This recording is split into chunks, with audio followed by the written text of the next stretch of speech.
আসসালামু আলাইকুম। আজ নিয়ে আসলাম আর একটা ছোট্ট ভিডিও। আমার ছোট বোন রিসেন্টলি ঢাকা থেকে এসছে ২-৩ দিনের জন্য। তো এই কয়দিন ও একটু ব্যস্ত ছিল।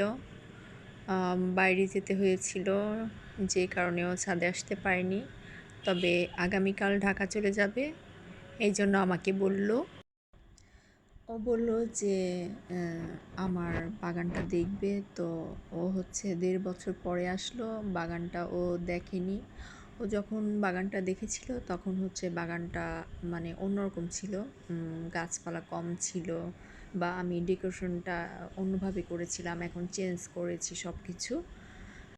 সেই কারণে ও হচ্ছে দেখেনি। তো ও সব এখন ঘুরে ঘুরে দেখছে এবং জিজ্ঞেস করছে এটা এভাবে হয়েছে, ওইটা কি হচ্ছে, ওটা কি গাছ, সব কিছু এভাবে জিজ্ঞেস করছে এবং গাছের যে পেয়ারা হচ্ছে ওর ভালো লাগছে বা খাওয়ার উপযোগী হয়েছে সেগুলো ছিঁড়ছে।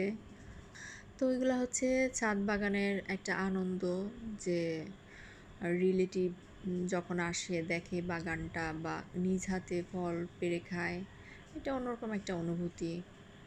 আসলে এগুলা যে ছাদ বাগান করে সেই বুঝতে পারে এই অনুভূতিটা।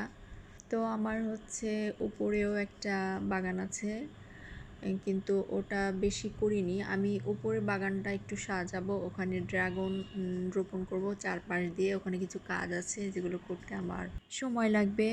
তো আজকের মতো এখানেই। আল্লাহ হাফেজ।